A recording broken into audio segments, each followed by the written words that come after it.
Hello, I'm Tamara Haynes from the American Quilter Society here at AQS QuiltWeek Paducah, and I have the pleasure of speaking with Linda Snellgrove from Huntsville, Alabama. Welcome. Thank you. And Linda is a contestant for the first time. Yes. In the first entry into a Paducah contest, and this is large category. Yes. Yes. And is sponsored by Gamble. And so congratulations getting juried in. So tell us about this beautiful creation, the flock of feathered stars. Yes.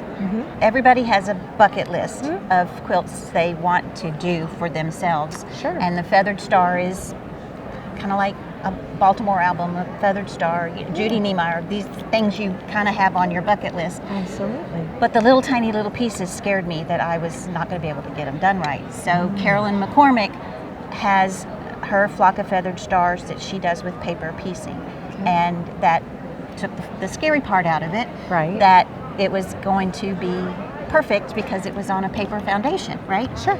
So that's where I started, and the friend of mine, Robin Price, had just recently started her long arm business, and I wanted to give her an opportunity to show off what she could do. So she was my quilter, and I just said, do it, and she did, and this is what we got as a result. Wonderful. And so is this the first off your bucket list? It's like number 3. Okay. So yeah, so it took about a year to make. Okay. And so tell us about your fabric selections. I love this color combination. Did you have... Black and white just seemed so stark that the black and beige kind of calmed it down a little bit and made it a little more calming.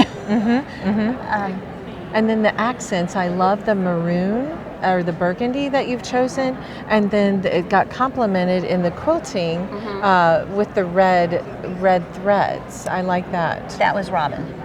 Yeah, she decided to be bold and go with the red thread. Right, and then you get this close-up of the little burgundy flowers in this that you have to get close enough to see those little details, don't you? Yeah.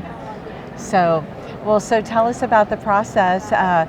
Was it easy to enter for the first time and all of that? Actually, they made it very easy. You just had to have the photos of specific places that you needed to take pictures of. Sure. And I just had to go around and take those photos, and they made it very easy for me. I had to get permission from Carolyn McCormick to use her pattern in a show, and she gladly gave it to me, and she was very kind about that. Well, wonderful. And that you raise an important point that we do need to get those permissions when entering. So, and was that all explained to you throughout the process of entering our show? Right. It just said I needed permission. We went to her publisher, and her publisher, when we told them what we needed, they gave us her email address. So. Well, good information. So some people might not think about that or might shy away from that. So, well, thank you so much for visiting. Is there anything else you want to tell us about? You hear them say on the Academy Award, it's such an honor to be included, and that's exactly how I feel like. Just to be included is a big deal. Well, wonderful. And Paducah is such a special place, isn't it? So the energy here in the room and at the show, and the marching band. Yes, I saw them this morning. Yes. So fun. And then the quilters that walk around behind the parade holding their quilt. It's just so fun. So, well, thank you so much for spending a few minutes with us. You're welcome. Thank you. And we hope you'll be inspired to check a few more things off your bucket list with more quilts in the future. And thank you for taking a few minutes with us today. And we hope that Linda has inspired you to check something off your bucket list and enter a quilt in an AQS Quilt Week near you.